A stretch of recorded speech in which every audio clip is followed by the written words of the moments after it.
Guess who's back? It's the commish.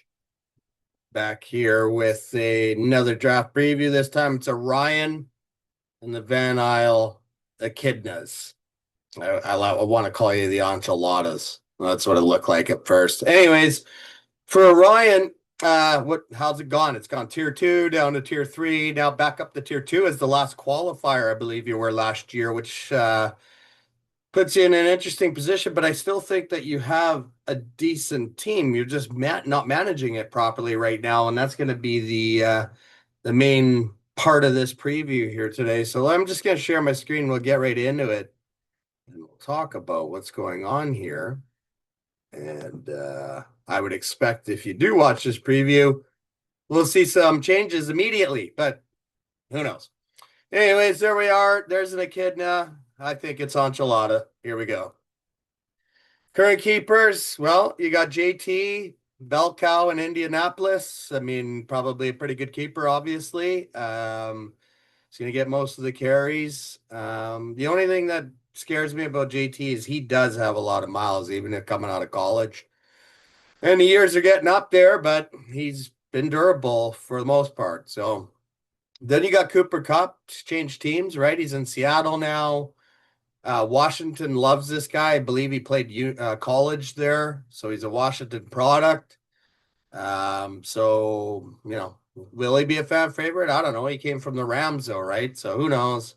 But he should get some volume. I give you that on that keeper. And then David Njoku, I think, is an underrated tight end for Cleveland.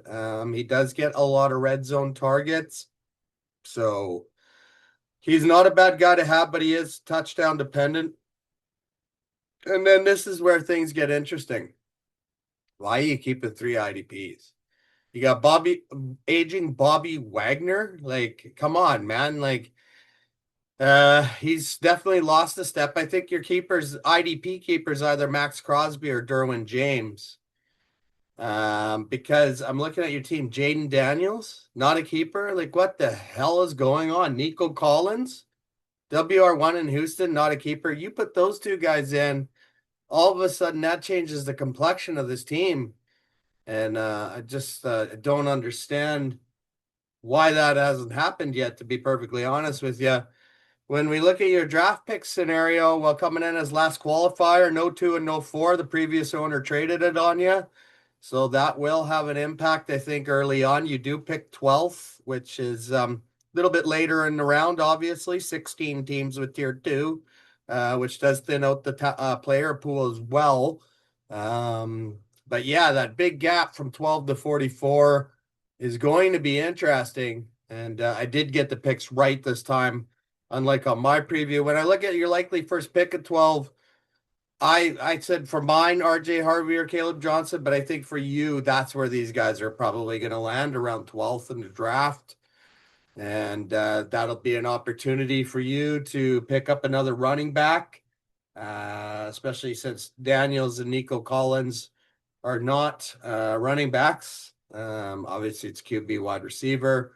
I don't know if you're just trying to smoke screen with those IDP keepers, but you'd go right back to tier 2, really, if you kept those guys. So if things go well with your current keeper situation, you're going to miss the playoffs. That's if things went well. Okay.